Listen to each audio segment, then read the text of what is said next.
এই লেকচারে আমরা দেখব কনস্ট্রাক্টর, এরপরে আমরা যেটা দেখব সেটা হচ্ছে ফাংশন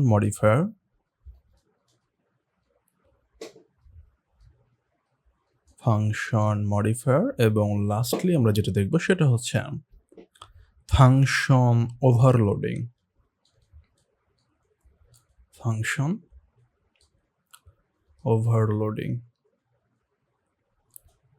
সো আমরা শুরু করি তাহলে। প্রথমে দেখব আমরা কনস্ট্রাক্টর। সো কনস্ট্রাক্টর আসলে কি? প্রত্যেকটা প্রোগ্রামিং ল্যাঙ্গুয়েজেই রয়েছে। স্ট্যাটিক্যালি টাইপড ল্যাঙ্গুয়েজগুলোতে আমরা এইটাকে ভালোভাবে কেয়ার করি এবং এই কনসেপ্টটা জানি, বাট যেগুলো ডাইনামিক ল্যাঙ্গুয়েজ ওগুলোতে আমরা কনস্ট্রাক্টরটা খুব বেশি ব্যবহার দেখতে পাই না, বা আমরা ব্যবহার করি না বলতে পারেন। সো কনস্ট্রাক্টরটা কি আসলে? কনস্ট্রাক্টর হচ্ছে অন কাইন্ড অফ ফাংশন। এর জাস্ট একটা স্পেশালিটি রয়েছে। এই স্পেশালিটিটা হচ্ছে এই ফাংশনটা যখন আমরা কোড রান করি বা ডিপ্লয় করি, তখন এই ফাংশনটা একবার এক্সিকিউট হবেই, মাস্ট। আপনি রান করুন বা যখন ডিপ্লয় করতেছেন তখন এই কনস্ট্রাক্টরটা একবার কল হবে এবং এক্সিকিউট হবে। এটাই হচ্ছে এর স্পেশালিটি। ওকে, এখন এটা আসলে কিভাবে আমাদের কাজে লাগে? ধরুন আমি দুইটা ভ্যালু নেব। ওকে, আমরা দুইটা ভ্যারিয়েবল নিচ্ছি, লেটস সে এ মানে আমি জাস্ট ডিক্লেয়ার করছি, ভ্যালু দেই নাই, এ বি।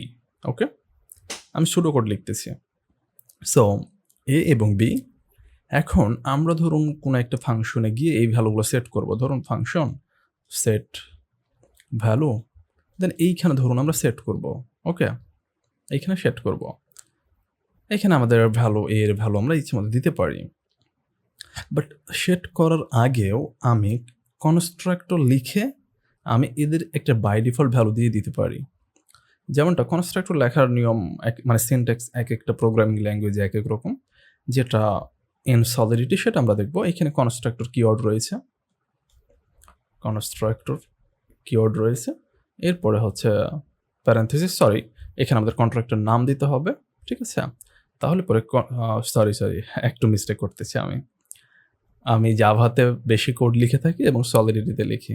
সো জাভার সিনট্যাক্স আমি এখানে নিয়ে আসতেছি, সরি ফর দ্যাট। সো জাভাতে বেসিক্যালি হচ্ছে আমাদের ক্লাস নেমটা দিতে হয়, হ্যাঁ, বাট এখানে আমাদের কোনো নেম দিতে হয় না। সো এখানে হচ্ছে যে এর সিনট্যাক্স বা স্ট্রাকচারটা হচ্ছে কনস্ট্রাক্টর, এরপরে হচ্ছে প্যারেন্থেসিস, এরপরে সিম্পলি কার্লি ব্রেসেস। ওকে, কার্লি ব্রেসেস, এইখানে আপনি প্যারামিটার দিতে পারেন। প্যারামিটার বলতে আর্গুমেন্টস আপনি দিতে পারেন। ওকে, আর এইখানে হচ্ছে আমাদের কোড থাকবে। তাহলে আমরা যেটা বলছিলাম যে আমরা এ এবং বি এর ভ্যালুটা বাই ডিফল্ট অন সেট করে দিতে পারি, যা খুশি আপনি সেট করে দিতে পারেন অন। ওকে, তাহলে ধরুন আপনি কোড এক্সিকিউট করলেন, এক্সিকিউট করার পরে এই ফাংশন আপনি যান নাই এখনও, এই ফাংশনে আপনি ভ্যালুগুলো দিবেন ডাইনামিক্যালি, বাট আপনি এখনও দেন নাই ধরে নিচ্ছি আমি। তাহলে যদি আপনি না দেন তাহলে কি হবে, এর ভ্যালু A1 এবং B1 বাই ডিফল্ট নিয়ে নিবে, দেন যদি কোনো অপারেশন থাকে অপারেশনে ঘটিয়ে ফেলবে। এটাই হচ্ছে কনস্ট্রাক্টর। তাহলে খুব ভালোভাবে মনে রাখবেন যে এটা হচ্ছে ওয়ান কাইন্ড অফ ফাংশন, যেটা মূলত যখন আমরা কন্ট্রাক্ট ডিপ্লয় করব তখন এটা মাস্ট একবার কি হবে, মানে কল হবে এবং এক্সিকিউট হবে। ওকে, তাহলে আই হোপ কনস্ট্রাক্টর নিয়ে আর কোনো কনফিউশন বা কোয়েশ্চেন না থাকারই কথা। এরপর আমরা দেখব মডিফায়ার। ওকে, সো ফাংশন মডিফায়ারটা কি আসলে? ফাংশন মডিফায়ারটা হচ্ছে, এটাও ফাংশন শব্দটা যেহেতু আছে এর সাথে, তাহলে বুঝতেই পারছেন যে এটাও ডেফিনেটলি কি একটা ফাংশনই হবে, রাইট? এখন কথা হচ্ছে মডিফায়ারটা কি আসলে? সো ফাংশন মডিফায়ারটা হচ্ছে মূলত আমরা যখন কোনো একটা ফাংশন লিখি তার আগে একটা চেক পয়েন্ট বসাতে পারি, বা গার্ড বসাতে পারি বলতে পারেন, গার্ড। এটা দ্বারা কি বোঝাচ্ছি আমি? চেক পয়েন্টে কী করা হয় বলুন দেখি? চেক পয়েন্টে মূলত চেক করা হয়, তাই না? চেক করা হয় যে আমি একটা কন্ডিশন দিয়ে দিয়েছি, ওই কন্ডিশনটা চেক করবে। ধরুন আমি একটা বাসা বানাইলাম, দেন আমি বললাম যে যাদের কাছে এ নামে একটা টিকিট থাকবে শুধু তারাই ঢুকতে পারবে। এখন এইখানে আমি কী করলাম, একটা চেক পয়েন্ট বসিয়ে রেখেছি, এটা ধরুন গেট। দেন আমি এখানে চেক পয়েন্ট বসিয়ে রেখেছি। সো আপনি টিকিট নিয়ে যাবেন, টিকিটে যদি সে দেখে যে এ আছে তাহলে আপনাকে ঢুকতে দিবে, আদারওয়াইজ ঢুকতে দিবে না, তাই না? ঠিক একইভাবে এই ফাংশনের জন্য যখন আমরা চেক পয়েন্ট বা গার্ড বানাই সেটাকে আমরা বলে থাকি আসলে ফাংশন মডিফায়ার। সো এই মডিফায়ার কীভাবে আমরা লিখি? মডিফায়ার লেখার জন্য এর সিনট্যাক্সটা হচ্ছে মডিফায়ার কিওয়ার্ডটা আমাদের লিখতে হয়, এরপর এর নাম দিতে হয়। সো আমি আপাতত লেটস গার্ড নামই দিচ্ছি, প্যারেনথেসিস থাকবে, কার্লি ব্রেসেস থাকবে। ওকে, তাহলে এই প্যারেনথেসিসে আপনি চাইলে আর্গুমেন্ট দিতে পারবেন। অ্যান্ড এইখানে আমাদের কন্ডিশন থাকবে, এখানে কন্ডিশন থাকবে যে আমরা ওই যে এখানে যেমনটা কন্ডিশন বলছিলাম যে আমার টিকিটে এ থাকা লাগবে, ঠিক একইভাবে আপনি কি এখানে যে কোনো কন্ডিশন দিতে পারেন। তাহলে এখানে আমাদের থাকবে কি কন্ডিশন, কন্ডিশন কন্ডিশন গেল। এখানে একটা স্পেশাল জিনিস আমাদের লাগবে, সেটা হচ্ছে একটা আন্ডারস্কোর দেন সেমিকলন। এটা আমাদের মাস্ট রাখা লাগবে, আদারওয়াইজ ইরোর দেখাবে। সো এটার মানে কি আসলে খুব ভালোভাবে খেয়াল করুন। আমরা কি বসালাম, একটা গার্ড নিলাম। এখন যদি আমি একটা ফাংশন লিখি, লেটস ফাংশন এফ, দেন আমি কি করবো, এখানে গার্ডটা বসাবো। তাহলে GUARD, দেন আমি কার্লি ব্রেসেস দিচ্ছি, এটা হচ্ছে আমাদের কোড, রাইট? এখানে আমাদের অনেক কিছু থাকবে। যখনই আমি এইভাবে ফাংশন মডিফায়ারকে ইউজ করবো এখানে, এর মানে আমি যে জিনিসটা বোঝাচ্ছি যে আমার এই কন্ডিশনটা প্রথমে চেক হবে, এই কন্ডিশনটা প্রথমে চেক করবে, চেক করে যদি কারেক্ট থাকে তাহলে পরে এই ফাংশন এফের ভেতরে যে কোডটা আছে বা এই ফাংশনটা আসলে তখন আমার কি হবে, এই জায়গাতে রিপ্লেস হয়ে যাবে। রিপ্লেস বলতে এই জায়গাটাতে প্লেস নেবে। অর্থাৎ যে জিনিসটা বোঝাতে চাচ্ছি বা ফাংশন মডিফায়ার যেভাবে কাজ করে, আমি যখনই গার্ড বসাবো বা ফাংশন মডিফায়ার ইউজ করব, আমার এই কন্ডিশন ট্রু হওয়া লাগবে। কন্ডিশন ট্রু হলে আমার বাকি কোডটা এই জায়গাতে এক্সিকিউট হয়ে যাবে। That's the thing. ওকে, তো এটা হচ্ছে আমাদের ফাংশন মডিফায়ার। যদি ফলস হয় তাহলে এখানে যাবেই না। আবার এখানে আরও একটা সিনারি আপনাকে বলে রাখি, এইটা কিন্তু আপনি এর আগেও দিতে পারেন, কন্ডিশনের আগেও দিতে পারেন। অর্থাৎ আগে আপনি আন্ডারস্কোর দিতে পারেন, এরপরে কিন্তু আপনি কন্ডিশন লিখতে পারেন এখানে। তাহলে এক্ষেত্রে কি হবে বলুন দেখি? এবার কিন্তু কন্ডিশন আগে চেক হবে না, কন্ডিশন কিন্তু এবার পরে চেক হবে। অর্থাৎ আগে আপনার যেই কোডে যেই কোডগুলো বা অপারেশন ঘটাচ্ছেন সেটা প্রথমে কি হবে, এক্সিকিউট হবে, তারপরে কন্ডিশনটা চেক করবে। So it's up to you যে হোয়েন আপনি এই আন্ডারস্কোরটা ইউজ করবেন, বাট ডেফিনেটলি আমরা লাস্টে ইউজ করবো, কারণ আমরা যাই আগে কন্ডিশন চেক করতে, রাইট? সো এই হচ্ছে আমাদের ফাংশন মডিফায়ার। এরপর আমাদের লাস্ট টপিক যেটা আছে সেটা হচ্ছে ফাংশন ওভারলোডিং। এটাও প্রত্যেকটা প্রোগ্রামিং ল্যাঙ্গুয়েজে আছে। তো ফাংশন ওভারলোডিংটা হচ্ছে সিম্পলি যদি আমি এক্সপ্লেইন করি আপনাকে, এটা হচ্ছে আমাদের একটা ফাংশন আমি লিখতেছি, পুরো ফাংশনে লিখি। ওকে, লেটস এ ফান, এই নামে আমি একটা ফাংশন ক্রিয়েট করলাম। আমি সেম নামে যদি আরও একটা ফাংশন ক্রিয়েট করি, অর্থাৎ মাল্টিপল ফাংশন ক্রিয়েট করি ফান, তাহলে এটাকে বলা হয় ফাংশন ওভারলোডিং। অর্থাৎ আমি সেম নাম একাধিক ফাংশনের জন্য ব্যবহার করছি। এখন কোয়েশ্চেন হচ্ছে, ভাই আমরা সেম নাম দিয়ে একাধিক ফাংশন ক্রিয়েট করবো কেন? এদের মধ্যে ডিফারেন্স কোথায় থাকবে? মেন ডিফারেন্সটা থাকে আসলে এই আর্গুমেন্টসে। এইখানে মূলত আমাদের ডিফারেন্সটা থাকে। ধরুন আমি এখানে আর্গুমেন্টস হিসেবে নিয়েছি ইন্টিজার এ, আমি এইখানে আর্গুমেন্টস নিয়েছি লেটস সে স্ট্রিং এ। ওকে, তাহলে এটাই হচ্ছে এর মেন ডিফারেন্স, যে আমরা নেম একই রাখতেছি বাট অপারেশন বা আর্গুমেন্টসগুলো আমরা একই রাখি না, এগুলো আমাদের ভিন্ন হয়। সো এটাকে বলা হয় ফাংশন ওভারলোডিং। তাহলে আবারও বলি, ফাংশন ওভারলোডিংটা হচ্ছে যে আমার যে মানে সেম ফাংশন নেম দিয়ে বা একটা ফাংশন নেম দিয়ে আমি যদি মাল্টিপল ফাংশন ক্রিয়েট করি with different arguments, function arguments, তাহলে সেটাকে আমরা বলে থাকবো ফাংশন ওভারলোডিং। ওকে, তাহলে আমরা তিনটা টপিকেরই আমরা বিশ্লেষণ ইনবোর্ড দেখে ফেললাম। এখন আমরা ডিরেক্টলি কোড করে দেখব। ওকে, তাহলে এই ছিল আমাদের গত দিনের কোড, আমি ক্লিয়ার করে নিচ্ছি। ওকে, সো ফার্স্টে আমরা দেখব কনস্ট্রাক্টর। সো আমি একটা ভ্যালু নেই এখানে। Okay, so you int let's say a this equal to, আচ্ছা আমি একবারে একটা ঘটনা নেই, ঠিক আছে? অ্যাড্রেস হচ্ছে আমাদের one kind of data type. Okay, so অ্যাড্রেসটা হচ্ছে যে স্পেশালি ইথেরিয়ামের জন্য, অ্যাড্রেস কিন্তু আদার্স ল্যাঙ্গুয়েজগুলোতে এইভাবে নাই। সো অ্যাড্রেসটা মূলত হচ্ছে আমরা জানি বেসিক যেই কনসেপশনাল যে আমাদের লেকচারগুলো ছিল সেখানে দেখেছিলাম অ্যাড্রেস নিয়ে, রাইট? আই মিন অ্যাড্রেস কি এটা আমরা জানি হোপফুলি। সো অ্যাড্রেস আমরা ডিফাইন করি মূলত অ্যাড্রেস কিওয়ার্ডটা দিয়ে। সো অ্যাড্রেস পাবলিক, আমি এখানে ওনার দিব। ওকে, সরি। সো পাবলিক ওনার দিয়ে দিয়েছি। আমরা যেটা দেখতে চাচ্ছিলাম সেটা হচ্ছে কি কনস্ট্রাক্টর, তাই না? তাহলে আমরা কনস্ট্রাক্টর কিওয়ার্ডটা নিব, এরপরে প্যারেনথেসিস আমরা বলেছি, এরপরে হচ্ছে আমরা কি করব, এই ওনারটাকে আমরা ডিফাইন করে দিব। এখন কনস্ট্রাক্টরে কিন্তু আপনি সব কিছু রাখবেন না, সব কিছু আপনার রাখার প্রয়োজনও নেই। আপনি শুধুমাত্র এরকম জিনিসপত্র রাখবেন যেগুলো আপনি চাচ্ছেন মোটামুটি যে ফিক্সড থাকবে বা মিনিমাম একটা ভ্যালু থাকবে, সেই জিনিসগুলো আপনি কি করবেন এখানে মেনশন করবেন। এখন আমরা চাচ্ছি কি এই ওনারটা কি হবে?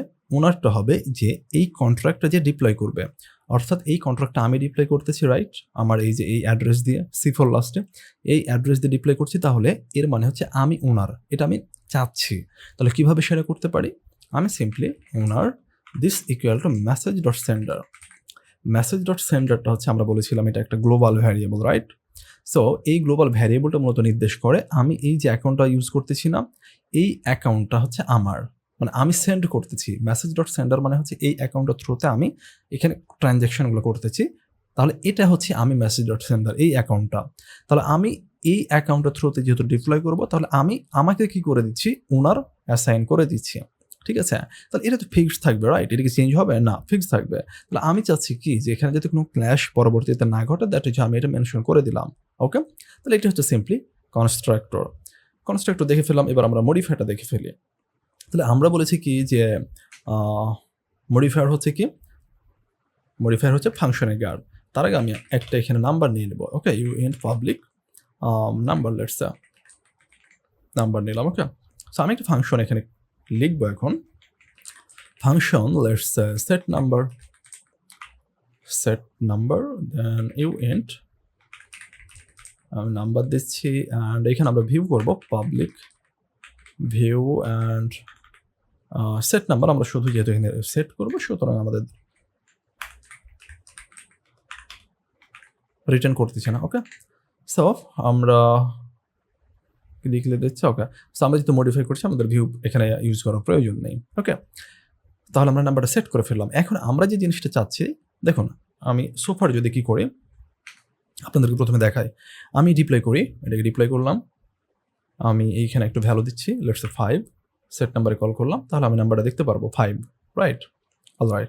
আমি ওনারটা দেখিয়ে দিই আপনাদেরকে। এই যে ওনার C4, হ্যাঁ, এই যে আমার অ্যাড্রেস, এই যে DD4, এটাই হচ্ছে এখানে দেখাচ্ছে, রাইট? এই যে DD4।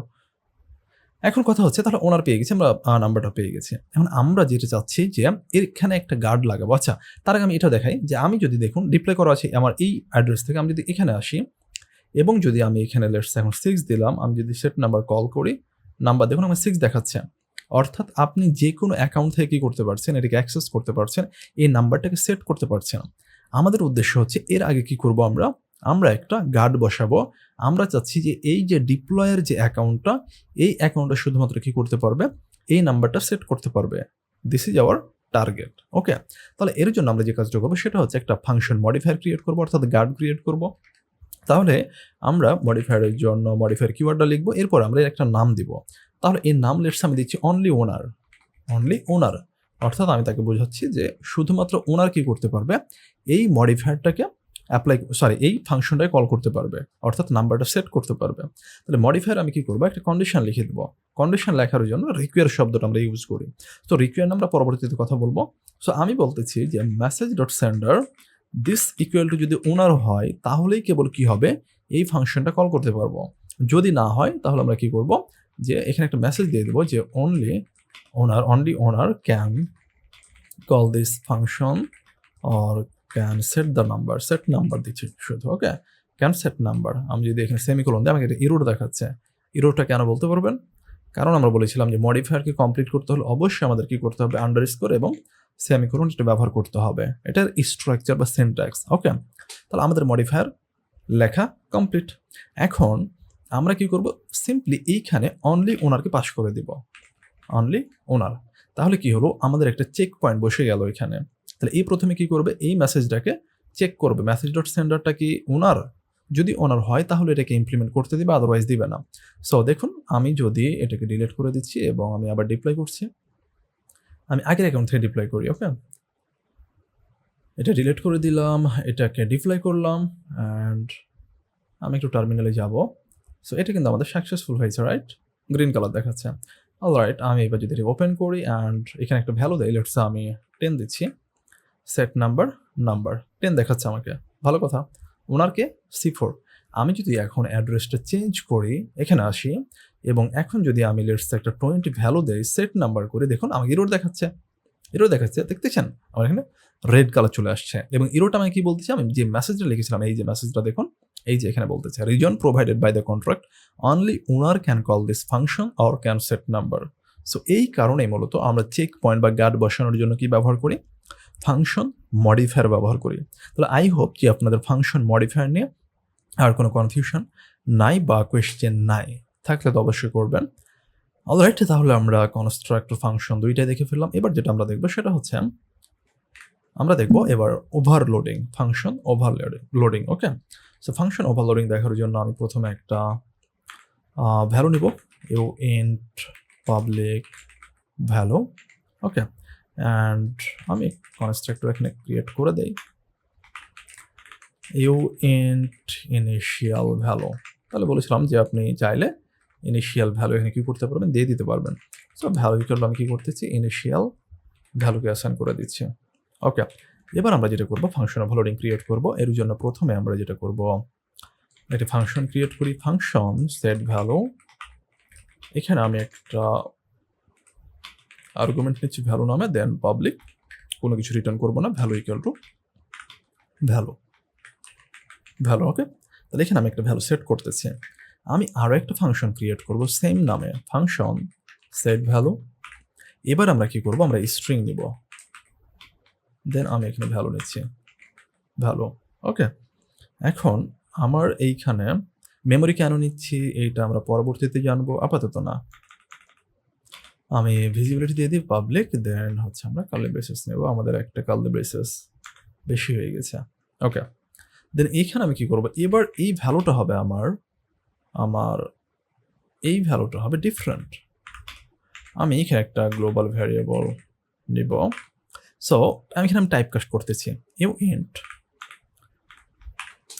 Int cake 256 avi dot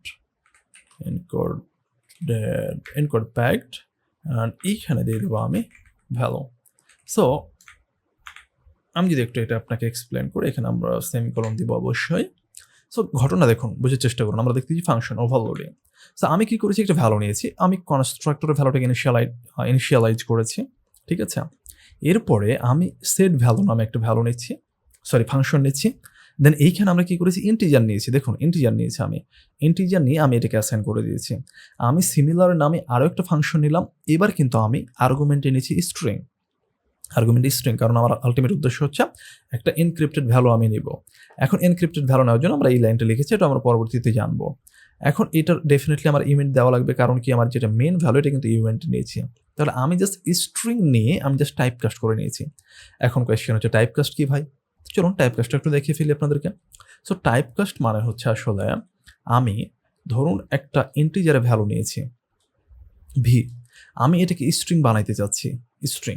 so আমি যদি জাস্ট এর সামনে স্ট্রিং লাগিয়ে আমি যদি ভিকে পাস করে দেই, তাহলে এটা কি হয়ে যাবে, আমার স্ট্রিং হয়ে যাবে এই ভ্যালুটা, ঠিক আছে। আমার মেশিনে মানে এই ভ্যালুটা যাবে কি হিসেবে, স্ট্রিং হিসেবে। সো এটাকে বলা হয় টাইপ কাস্টিং বলা হয়, ঠিক আছে। অর্থাৎ এক ধরনের ডেটা টাইপ থেকে আমি আরেক ধরনের ডেটা টাইপে কনভার্ট করতেছি, কাস্ট করতেছি। Okay, so this is called type casting. তাহলে পরে আমরা ফাংশন ওভারলোডিংটাও দেখে ফেললাম। আই হোপ যে কনস্ট্রাক্টর, ফাংশন মডিফায়ার এবং ফাংশন ওভারলোডিং নিয়ে আপনাদের আর কোনো কনফিউশন থাকবে না।